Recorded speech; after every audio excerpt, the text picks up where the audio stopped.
You're listening to the Wisconsin Vegetable Gardener Radio Show, hosted by Joey and Holly Baird. The Wisconsin Vegetable Gardener Radio Show is on the air, and it's heard on WNOV 860 AM and W293CX 106.5 in Milwaukee, Wisconsin, WWDB 860 AM in Philadelphia, Pennsylvania, WAAM 1600 AM and 92.7 FM, Ann Arbor, Michigan, and KMET 1490 AM, Banning, California.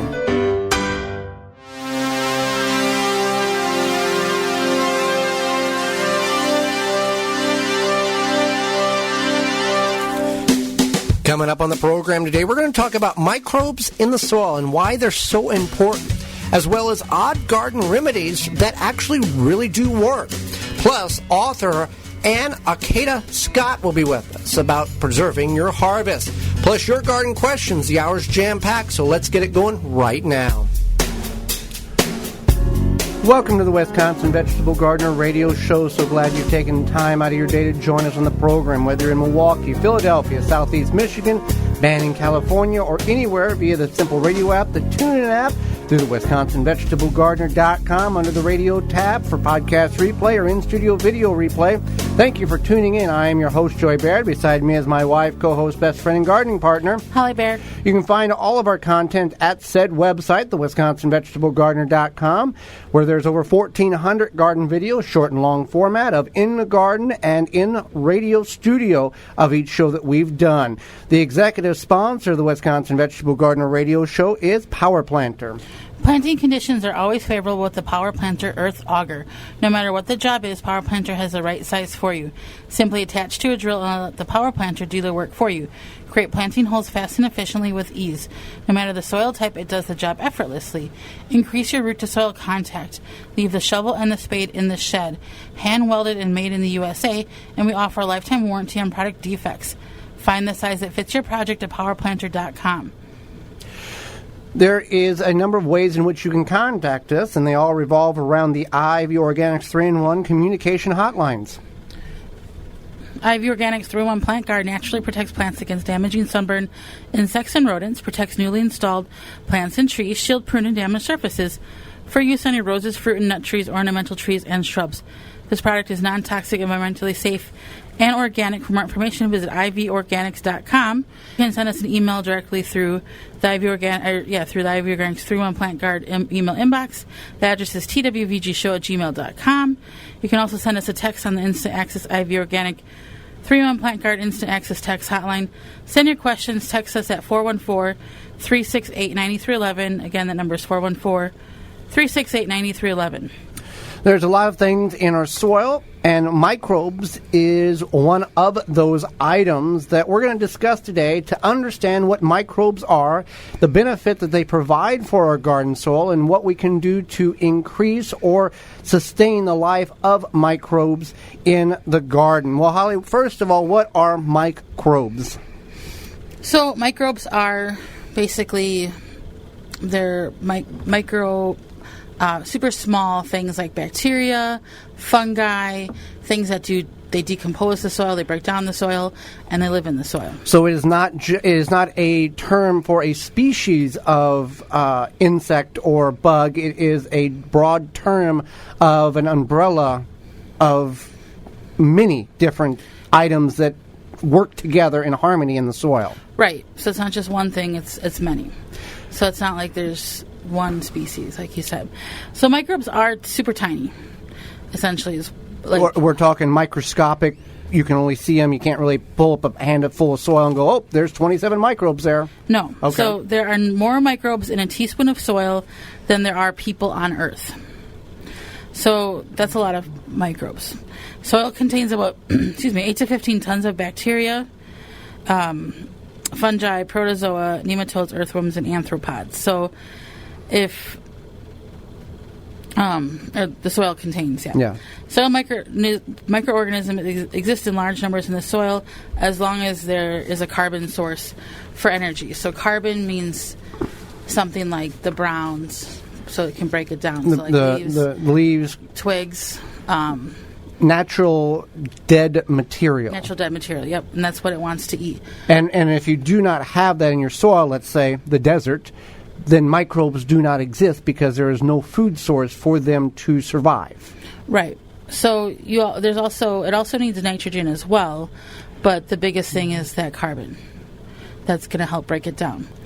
So there's a large number of bacteria in the soil that exist, but because of their small size, they're not as harmful. I mean, it's still there, but since it's mixing with everything else. Because in soil, there's good bacteria, bad bacteria. Both, yeah. Yes. Yep. So there's also fungus in your soil, and they are more prevalent. The fungus is going to be more prevalent in untilled or no-till soils. So if you don't till your soil, if you do like we do, where we disturb it less, you're going to have more fungus, and that's good. You want the fungus because it's going to break things down. Because you're not disrupting the natural cycle of that fungus in the soil by exposing it to the atmosphere, the oxygen, and disrupting it by turning the soil over. Right. So if you have a soil that you turn over a lot, maybe you till your soil every spring or every fall, whatever. Or every other week. Every other week. Yeah, some people do. You're going to have less fungus. You're going to have more bacteria. So basically, the bacteria is going to thrive more because it's being exposed to the air. You need more fungus than bacteria? That's what you want. Okay, yeah. For a balanced soil ecosystem. Yeah. And by tilling it, exposing it to the air, you're creating less fungus or killing off the fungus in which we have in our soil and allowing the bacteria to thrive because there's not a balance there to keep things in check. That's correct. So your soil, as we've talked about on the show before, is a living thing. Your soil is a living thing, and this definitely becomes a part of that, talking about this. But the most important thing is that organic matter decomposition serves two functions. One, it provides energy for growth, and then it supplies carbon for the formation of new cells. So when your soil is breaking down, it's multiplying, like the bacteria, the microbes, the microorganisms, the fungi, the decomposers are growing, and they're feeding off the carbon.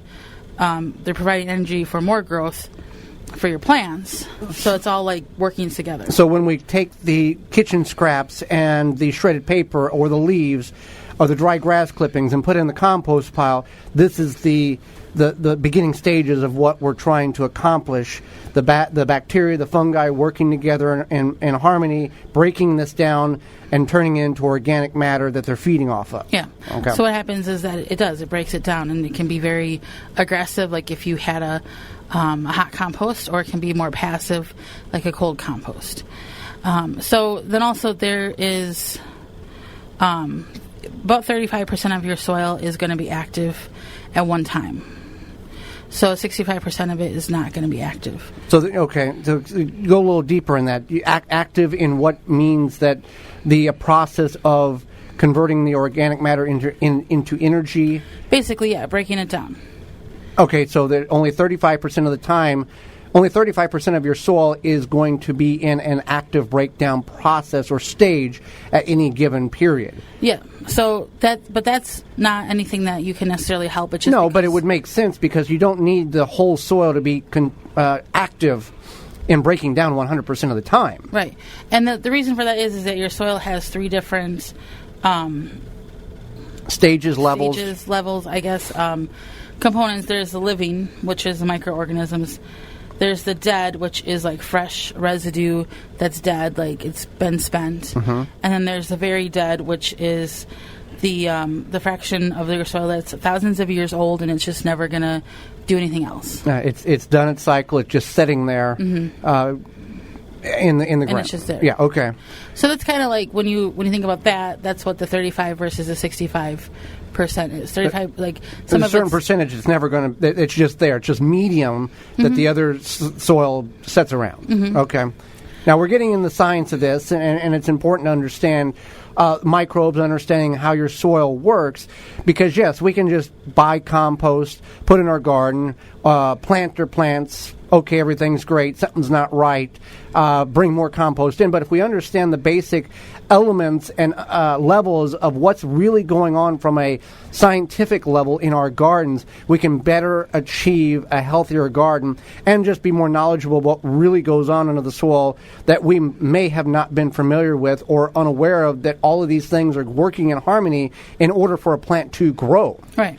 Because it's not just our garden, it's prairies, it's woods. Without these elements or these microbes doing what they do, life on Earth doesn't exist. Exactly. Excuse me.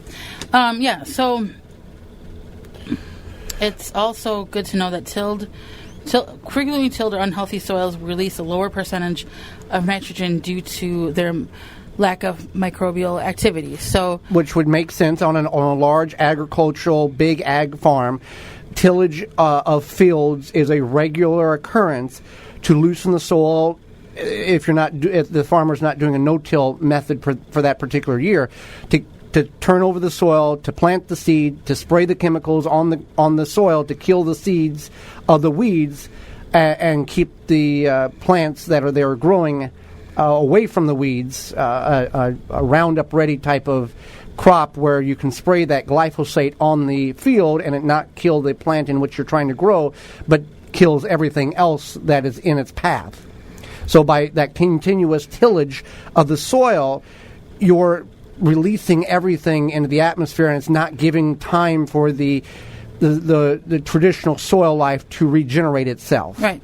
And also a thing to keep in mind is and the chemicals are not helping either on that. No. Yeah. Even if this is in your backyard and you till, you have to remember that you need to add organic matter, whether you till or not. And that is because your soil is going to deplete itself of nutrients eventually. Tilling, and that being adding compost of yours or bought, that's adding shredded leaves, chemical-free grass clippings, feeding the soil, because it's just like, on the simplest terms, you drink a glass of water, that glass is empty. Unless you fill that glass back up, that glass is never going to get filled up with water again. Same thing with the soil.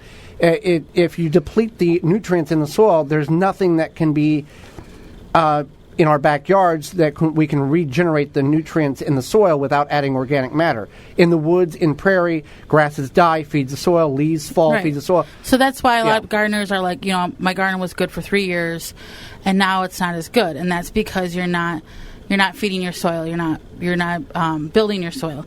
You're not adding the carbon. You're not adding nitrogen, because over time that newly soil lets the carbon release, and that carbon dioxide gets lost into the atmosphere, and that's what happens. So that you may have this backyard, you turn your soil over, whatever you do, and then it's good. 2-3 years, I've had a great carbon, the carbon and all that has been held in, locked in the soil for a while. So that's why you want to add your whether it be organic matter, leaves, fertilizer, organic fertilizer, what have you, to help build that soil back up and keep those nutrients fresh and available. We want to add compost, shredded leaves, or chemical for grass clipping. That's a natural item. Now, fertilizer, yes, that does help, but your big punch, your big give back is the leaves and the grass clippings and the compost, and the fertilizer does help to bind that all together. Right. So, is there anything else there? That's just it. Just make sure you're thinking about your soil and feeding it, and it's a living thing. So that is just a small snippet of the science behind what is microbes and how they benefit your garden, your soil, and what you may have not been aware of that exists in your garden to keep things healthy and continue to grow. Well, when we come back, do not go anywhere, my friends. We're going to talk about some really odd garden remedies that actually do work. We see a lot of things online. We're going to go over several of these garden practices that work very well in your garden. You're listening to the Wisconsin Vegetable Gardener Radio Show.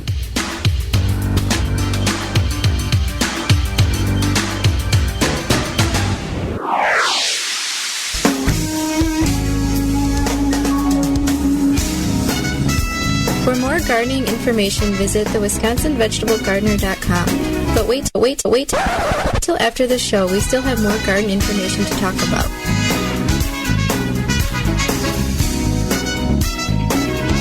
Do you have a problem with deer or small herbivores eating your vegetation? There is a natural solution that is safe for your pets and family. Bobex is the answer. An environmentally friendly solution to protect your plants, will not wash off, and is guaranteed. Bobex Deer was independently tested against 9 known competitors and rated 93% effective, second only to a physical barrier. Bobex can be used on all types of ornamentals, trees, and shrubs. Ask for it by name at your local independent garden center. Find out more, visit bobex.com. BOBBEX.com. Spending time scrubbing pesky dirt off your hands after gardening? Use Workman's Friend Superior Skin Cream with added barrier protection, creating a protective layer on your skin surface, allowing for easy cleanup, all while moisturizing and healing your skin. Non-greasy, fragrant-free, and fast-absorbing. Apply first, get to work, wipe clean. This friend has you covered for whatever you're getting into. Visit workmansfriendbrand.com.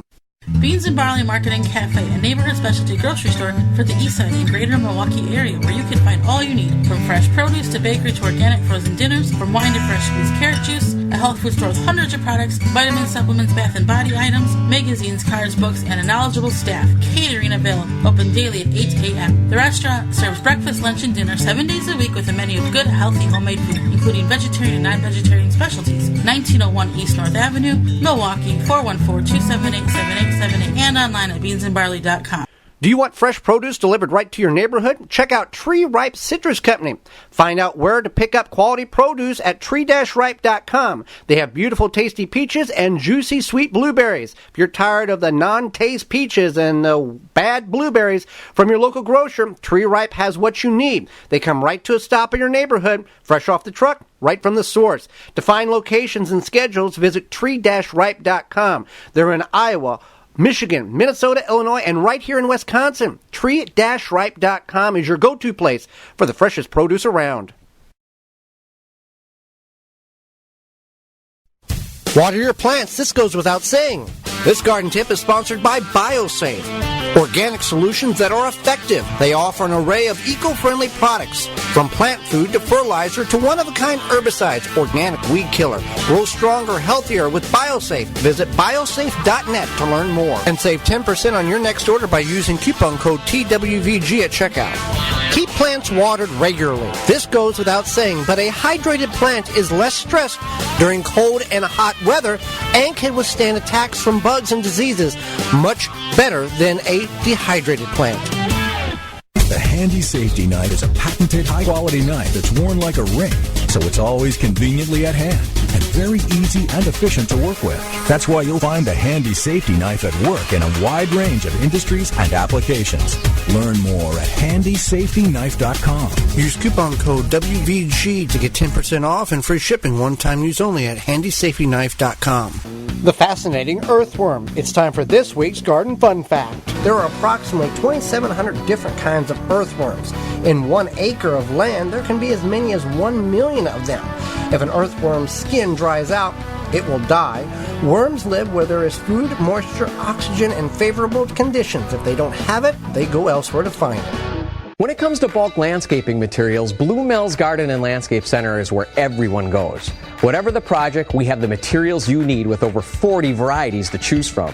Soils, mulches, gravels, decorative stones, fresh cut sod. Blue Mills has these products in stock and ready for easy pickup or fast delivery. So what are you waiting for? Now is the time to get your yard back into shape. Stop in and pick these materials up or call us for delivery today. Nobody does bulk landscaping materials better than Blue Mills Garden and Landscape Center. Blue Mills, 4930 West Loomis Road, 414-282-4220.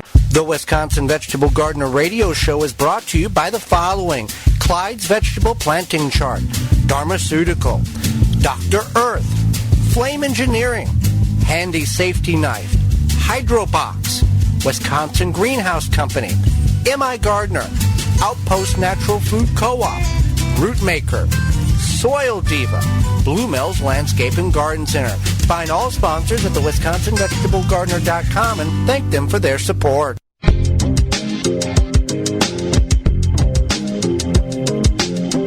Now back to the Wisconsin Vegetable Garden Radio Show with your hosts, Julie and Holly Baird. Dr. Earth is committed to clean and healthy gardening through creating cutting-edge natural organic garden-friendly products. Based on research and innovation, after 28 years, they are the leader in the organic lawn and garden industry. They do not use ingredients such as biosolids or composted household waste or synthetic chemicals. Instead, they have manure-free fertilizer, organic soils, insect control, and liquid fertilizers. If you want to grow the best quality food organically to feed your family, that is the founding principles of what Dr. Earth is all about. They have experts to find the most innovative ways to help you grow your best organically. Visit drearth.com for more information and where to buy. There are many things that we find on garden blogs and YouTube of people indicating that this is the next go-to greatest thing in the world since sliced bread. But when we find out and do a little more research, it is more of a clickbait and video click item than a actual it works. But here are a couple of remedies that seem kind of crazy, but actually do work in the garden. So the first one is to bury your kitchen scraps. And what does that mean? It basically means that you can take... You don't need a compost pile. No, you can literally bury your kitchen scraps. Maybe you don't want a compost pile. Maybe it's intimidating to you. Maybe you just don't want to deal with it. You can take your kitchen scraps, your banana peels, your whatever you got, and you can bury it in your soil. You can do a trench method, dig a 8 or 9 inch trench, put it in there, throw the soil on top of it, or just take and dig a hole, bury your kitchen scraps in strategic locations throughout the garden or yard, throw the soil back on top of it.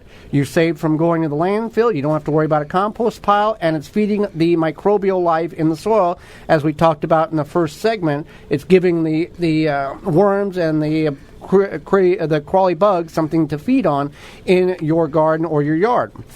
So the next one is to basically use urine to fertilize your soil.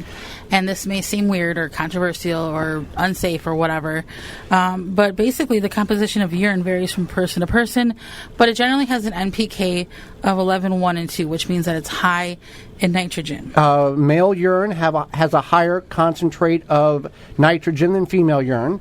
The warning that would be put with this is that based on the medication you may be taking, this can disrupt some of the NPK levels. Right, so you definitely don't want to rely on that. There are But let's talk about what.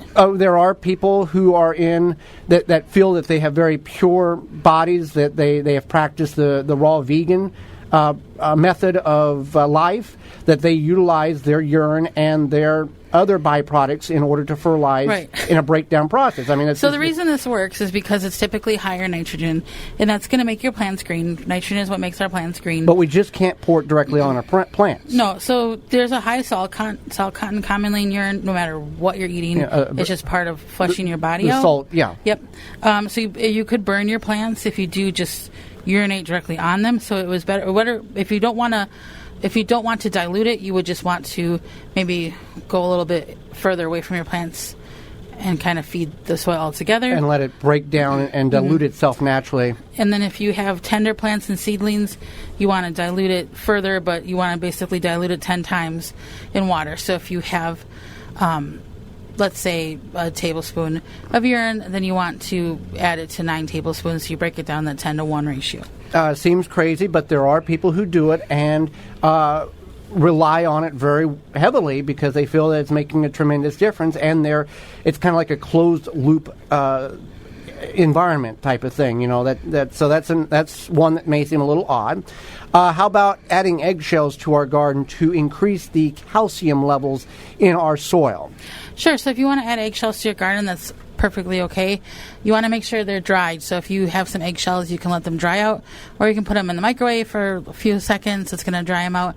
And then you want to pulverize them into a powder, and then you can apply it in the hole at the time of planting for tomatoes. You can just mix it into your compost pile. The reason why we are pulverizing the eggshells is due to the time that it takes for the shell to break down naturally. If you just crumple it and throw it in the compost pile or put it in the hole at the time of planting, that eggshell can take up to 18 months to break down to the point where the calcium and other nutrients that is obtained in that eggshell would be utilized and available for uptake in the plant. So 18 months versus maybe 4 to 6 months in a pulverized powdered form whenever you're doing it that. that way. Wood ash from your wood-burning stove or fireplace or campfire can make your soil alkaline.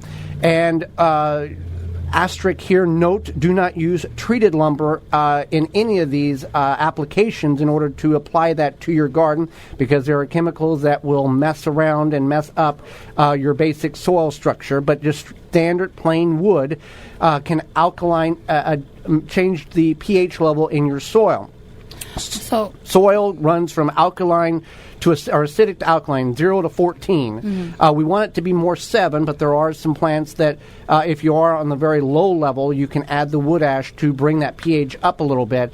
But you want to be very cautious of this, because you can treat your soil and really mess up the pH level to where it would take several years in order to drop it back down to get it to a level in which it's safe for plants, or plants will grow in it. Okay. So then also we would get rid of aphids with soap and water. So what you're going to do is you're going to take non-detergent soap, something like dish soap or Dr. Bronner's. You dilute it with water, and then you put it in a spray bottle and you spray on your plants, and that gets rid of a lot of aphids. They're a soft-bodied insect, and this basically kills them or disrupts their cycle and causes them to fall off the plant. Aphids are the tick of the plant world. They will suck the juices out of your plant and kill it that way. So that's what we want to be aware of. It's more like the leech. Leech, okay. Well, let's talk about neem oil. Sure. So neem oil is a great oil to use. It's a great carrier oil for. Explain what a carrier oil is. Sure. So it's also got a lot of properties in it to get rid of a lot of pests. Like we had scale on our lime tree, and it helped get rid of that.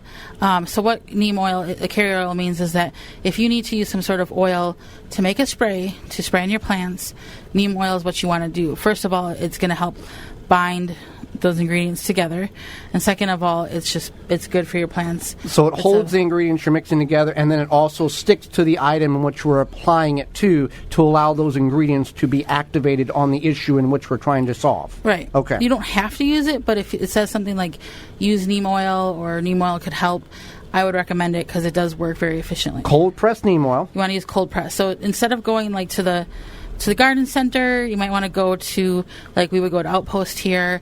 Your natural food store, because it's going to be in a smaller bottle, and you know it's going to be properly cold pressed. If you buy it from the local garden center, a lot of times it's after it's been cold pressed, and it's just basically oil. That will not work for what you're trying to do. Also, warning: it does not smell very nice. No, it smells like burnt tires and sulfur, because it comes from the seed. It's crushed to the seed of the plant. It smells terrible. Yeah. That's how it's made. But works very well. Also, finally here, let's talk about baking soda as a fungal disease fix. So we kind of touched on this with our powdery mildew talk last week.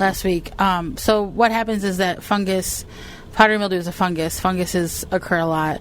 Doesn't mean there's not anything wrong with your garden necessarily, but bacteria or baking soda helps break that up. So you can, if you see some sort of fungus on your plants, or what you might think is fungus, or maybe you get that dog vomit fungus, you can use baking soda. It's going to help break it up. Something about the components of it. I don't know if it's because it's I don't know. It messes with. It's a neutral. Right. Baking soda is very neutral. It messes with the pH level that is on the leaf structure for the powdery mildew issue, and then causes that mildew not to be able to form because the pH is goofed up on it or messed up on it.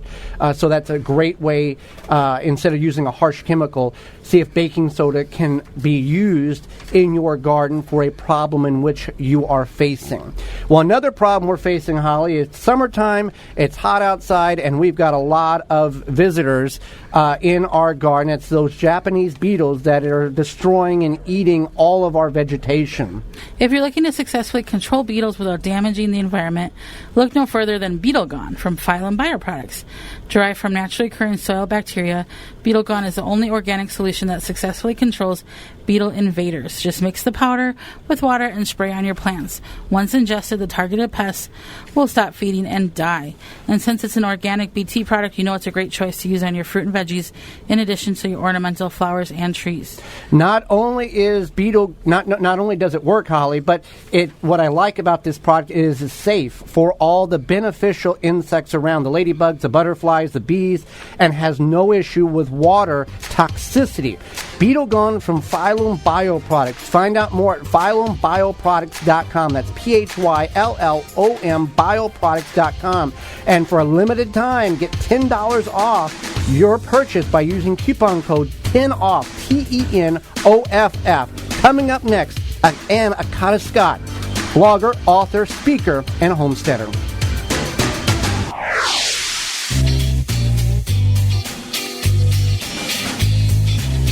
Got a question? Email the show at twvgshow@gmail.com.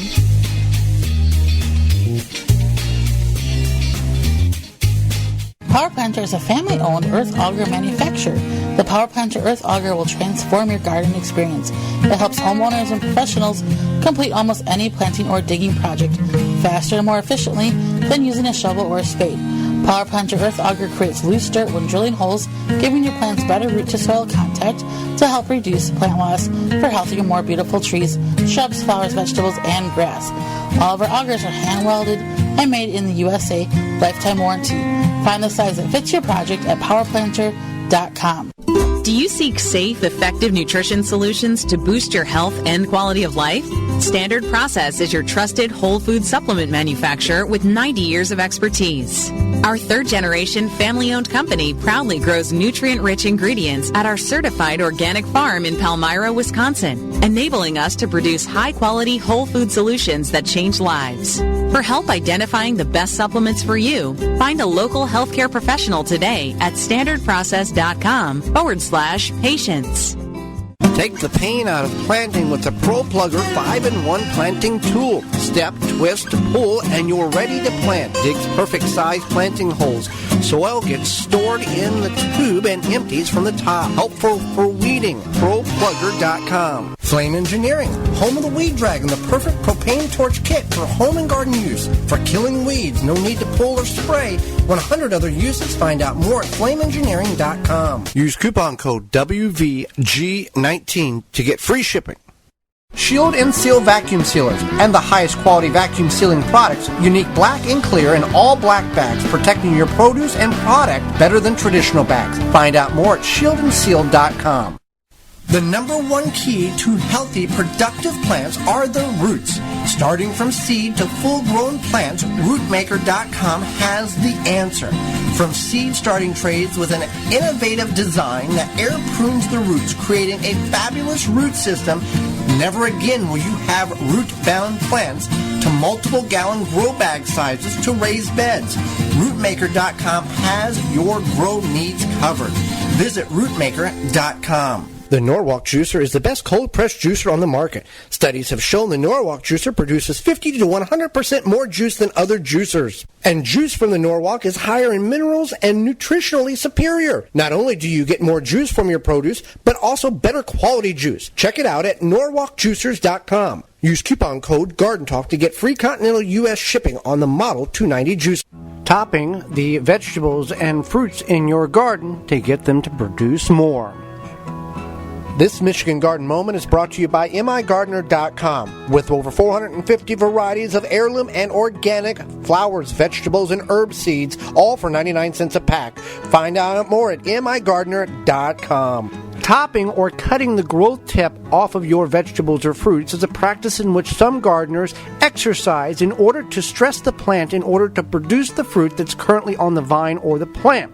You can top tomatoes later on in the season, about 30 to 45 days before your average first frost. This will stress the plant out and produce the fruit and ripen the fruit that's on the plant and not necessarily produce more flowers. You can do this with pumpkins, Brussels sprouts. As soon as you begin to see these sprouts form on the stalk, cut that growth tip off about 6 inches from the top to stop the vertical growth to develop the pods or the sprouts on the plant.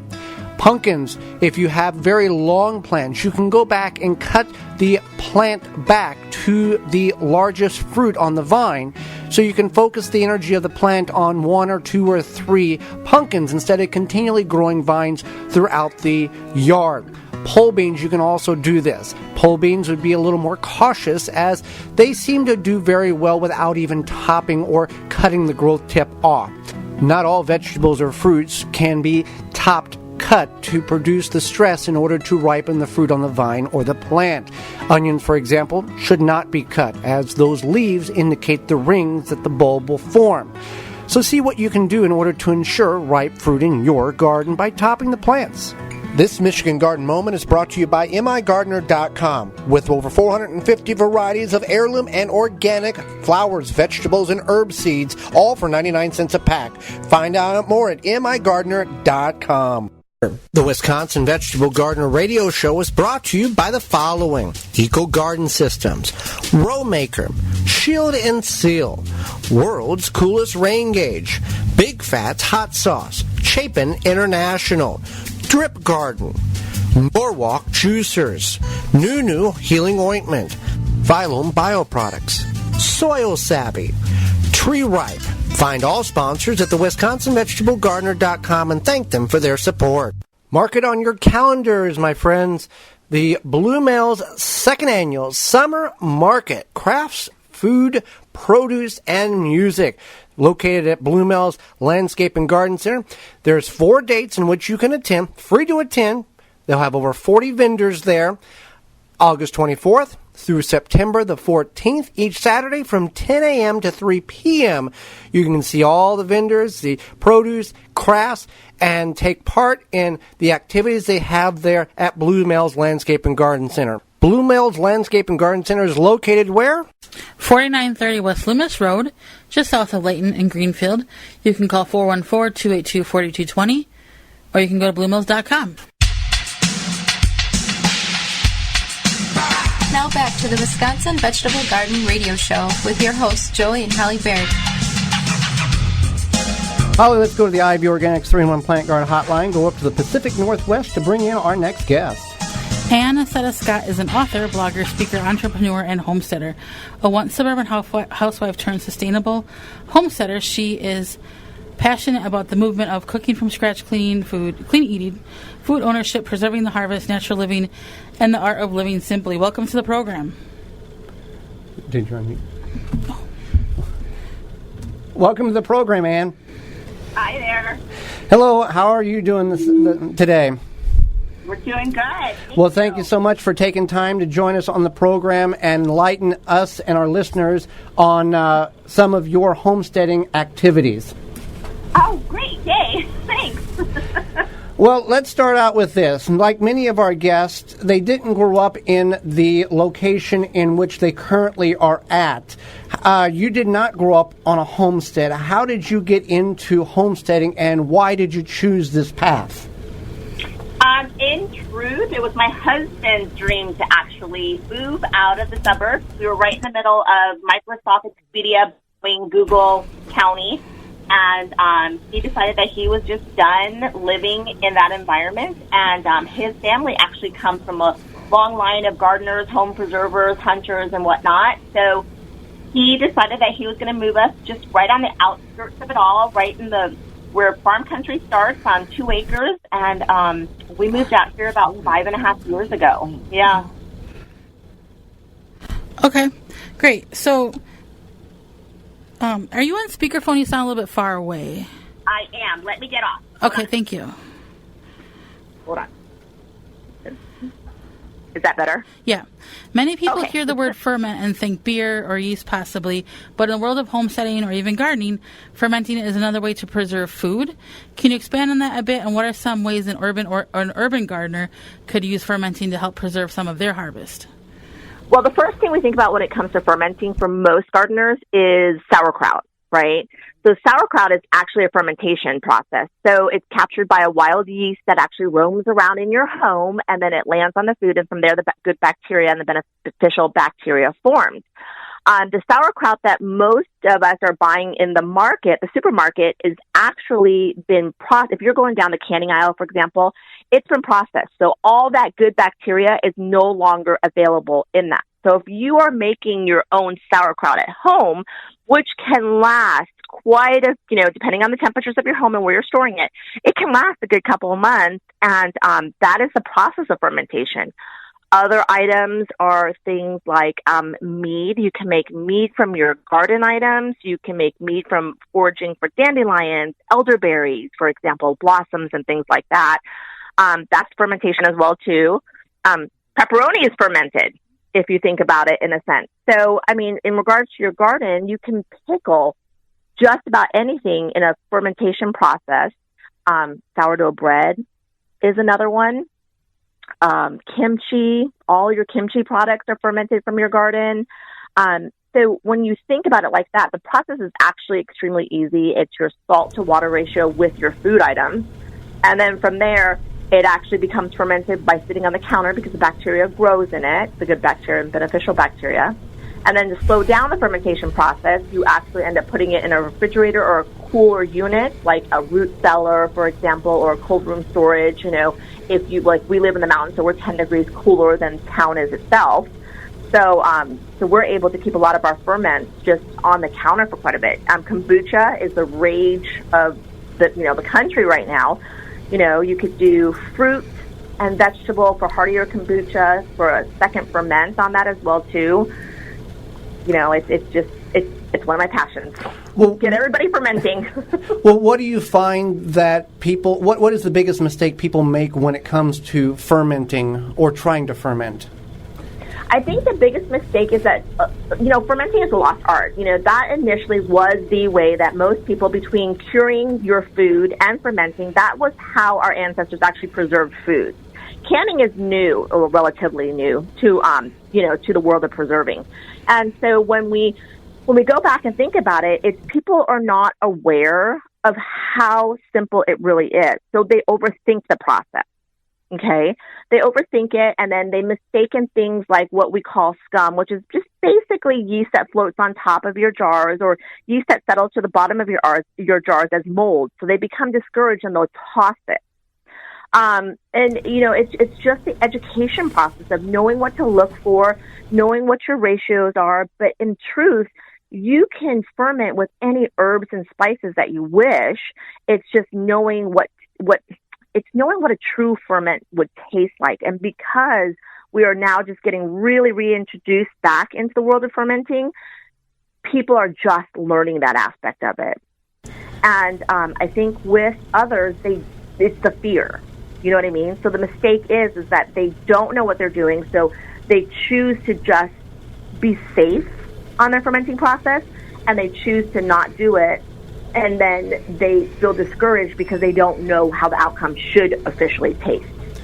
Right, and that's the thing, that people are uncertain, and there's a lot of great resources online that will walk you through step by step. Now, there's a lot of junk online, too, so you have to filter through. Exactly, yeah. Many people think that many people do not think about using a dehydrator as a way of preserving the harvest, and you can find dehydrators for a very cheap price at yard sales, rummage sales, thrift stores, as we have found ours. What are some ways you can dehydrate to preserve? Dehydration has actually jumped up a world from where it used to be. When you're dehydrating with a Nesco dehydrator, whatnot, and, that's a great brand of dehydrator that is available for a very, very, very reasonable price. Those dehydrators are great. They're actually stacked or boxed in a circle form, and the fan is placed on the top of it. Generally, dehydrators like that work great for drying herbs and flowers. Herbs if you're doing it for medicinal purposes, flowers for the same thing for medicinal purposes. A lot of soap makers will actually dry a lot of their items that they're going to be using for soaps or lotions, salves, or tinctures, for example, for those of us who study using holistic medicine in a way. And, that's your basis, right? You can dehydrate apple chips, for example, kale for kale chips, just the basics that you have there. But as you're leaving the basic form of a dehydrator and you're going into a little bit more advanced, and this is still available to just the general public, there is a dehydrator that has a back-facing fan, so a rear-mounted fan versus a top-facing fan.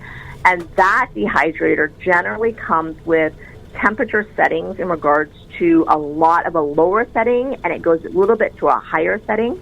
And then on top of it, it comes with a timer as well, too. Now, this particular dehydrator actually, for those who consume raw live foods, for example, where dehydrating in like a Nestle dehydrator actually completely would dry your items, right? For long-term storage, you put a oxygen absorber in the drawer, and then you vacuum seal it, and your goods are dried for up to a year with the essential oil still absorbed into the item. This other dehydrator actually goes so low that it actually keeps the item in its live form, so beneficial live form, and then it is actually more of a nutritional value for the person consuming it. A lot of vegetarians and vegans will use this particular dehydrator because you're still getting the beneficial full pack of the vitamins that the actual plant actually has to offer. I mean, a dehydrator is great for, you can raise bread in a dehydrator, for example, make yogurt, fruit leather.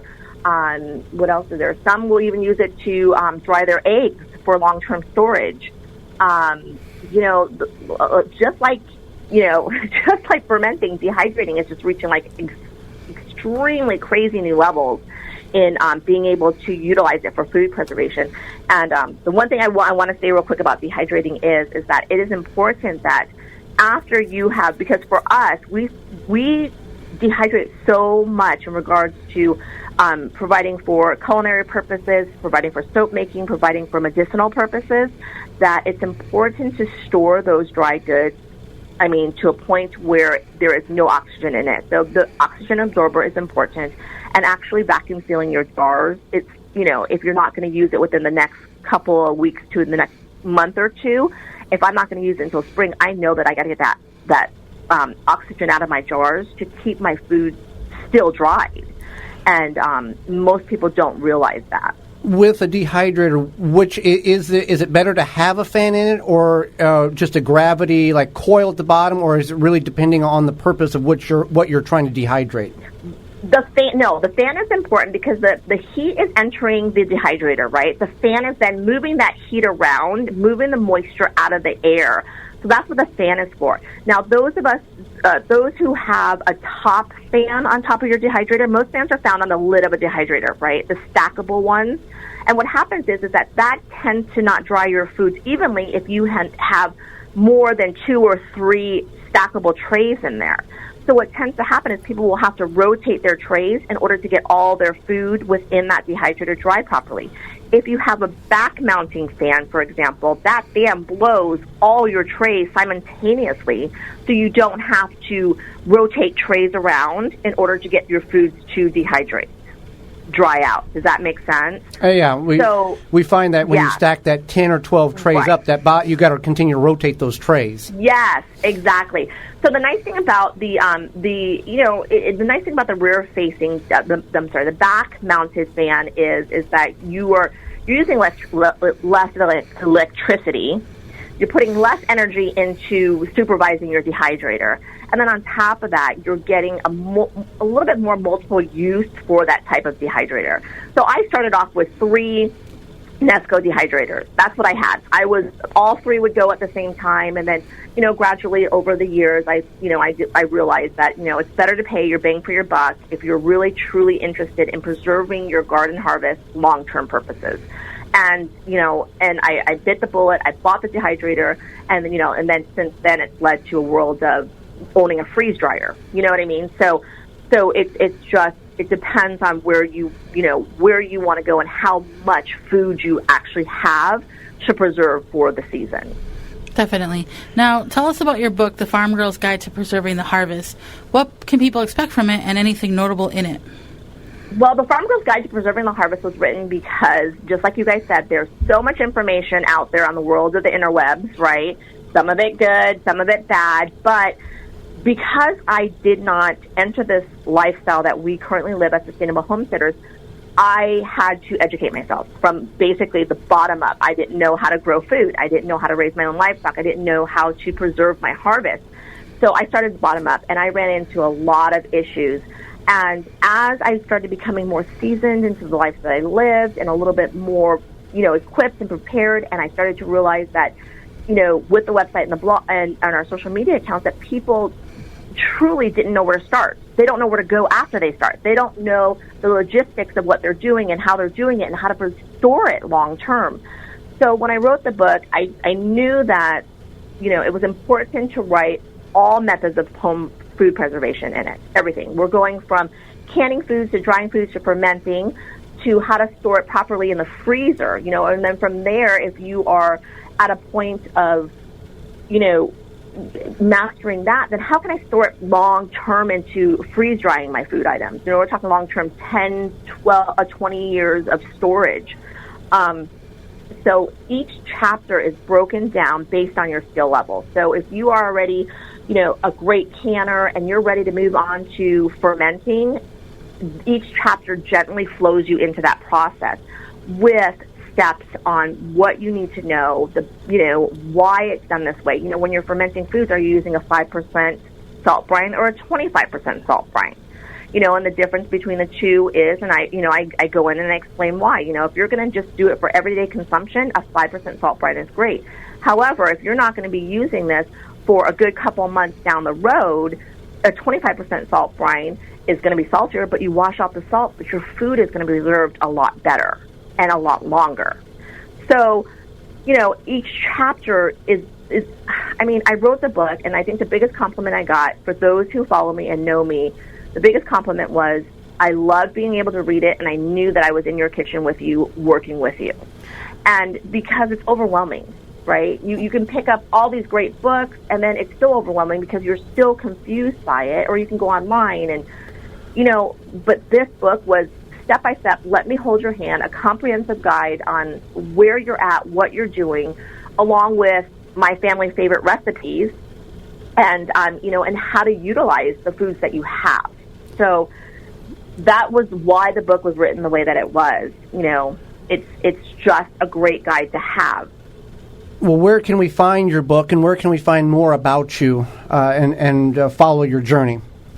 The book is actually available on Amazon, Barnes & Nobles, some Sam's Club locations, Books A Million. I have some on my website as well, too. And to learn more about us, you can actually follow us on our website. It's farmgirlinthemaking.com, on our social media accounts under a Farm Girl in the Making, Instagram, Facebook. And we basically speak of our everyday journey, what's happening, where we're at, what we're doing, and teaching individuals how to enter this lifestyle and how to ease into what you're doing and where you're at without feeling overwhelmed. Well, Ann, we greatly appreciate you taking time out of your day to join us on the program and enlighten Holly, myself, and all of our listeners on more of the homesteading life and what we need to do to preserve what we grow. Great. Thank you, Ann. Thank you. Absolutely. And when we come back, it's all going to be about your garden questions and our garden answers. You're listening to the Wisconsin Vegetable Gardener Radio Show. Find out more at our website, the WisconsinVegetableGardener.com, where you can watch videos and submit questions anytime, anywhere.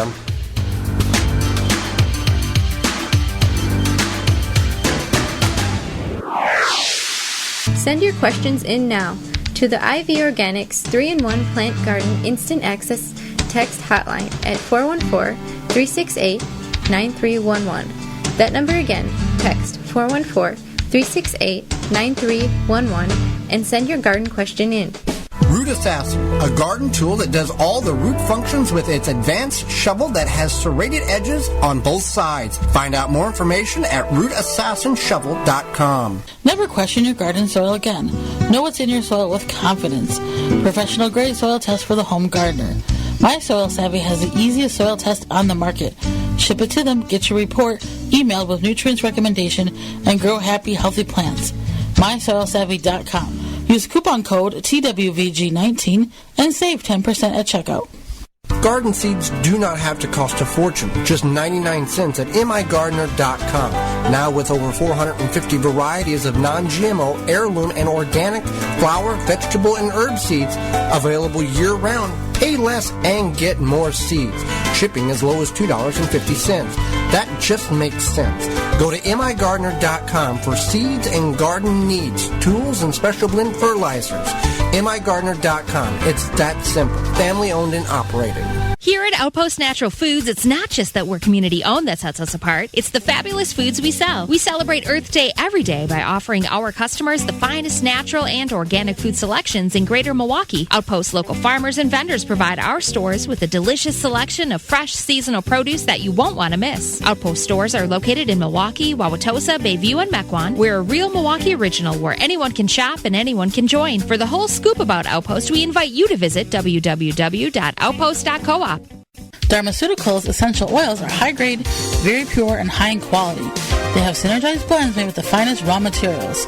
For more information and to order, visit pharmaceuticals.com.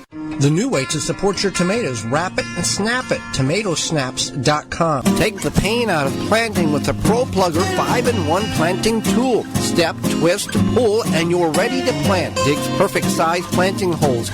Soil gets stored in the tube and empties from the top. Helpful for weeding. ProPlugger.com. Blue Mel's Garden and Landscape Center offers an awesome selection of high-quality garden and landscape products. We have just the plants you're looking for: annuals, perennials, veggies, herbs, and more. Plus, you can always count on us to answer all of your questions and offer expert advice. Blue Mel's also carries the largest selection of bulk landscape materials in the area. Enjoy a beverage from our coffee shop while your kids run around in our huge playground. Join our growing list of highly satisfied customers. Visit the garden center that offers everything you're looking for. Visit Blue Mel's today.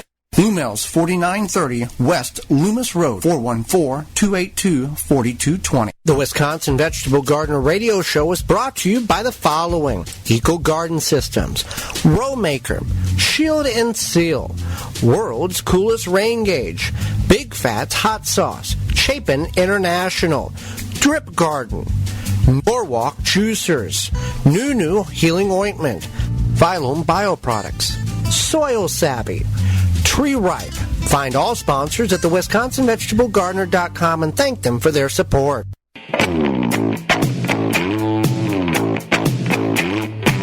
Now back to the Wisconsin Vegetable Garden Radio Show with your hosts, Joey and Holly Baird. You've got a question, you get a hold of us a variety of different ways. The IV Organics Communication Hotlines. IV Organic 3-in-1 Plant Guard naturally protects plants against damaging sunburn, insects and rodents, protects newly installed plants and trees, shields pruned and damaged surfaces for use on your roses, fruit and nut trees, ornamental trees, and shrubs.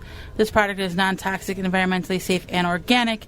For more information, you can visit ivorganics.com. You can send us an email through the IV Organics 3-in-1 Plant email inbox, and the email address is twvgshow@gmail.com. You can also send us a text on the Instant Access IV Organic 3-in-1 Plant Guard Instant Access Text Hotline.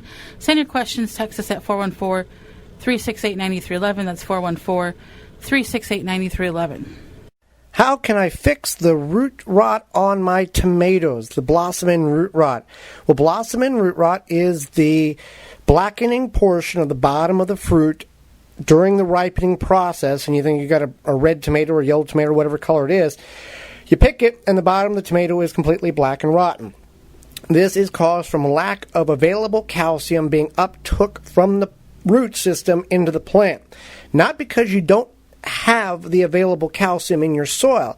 It's because the soil is too dry and has locked the calcium out of the availability of the roots to uptake it to properly develop the fruit that it's trying to grow. So here's what you want to do. Just water the plant. Keep the soil a damp consistency. Utilize mulch to hold moisture in so the soil doesn't dry out.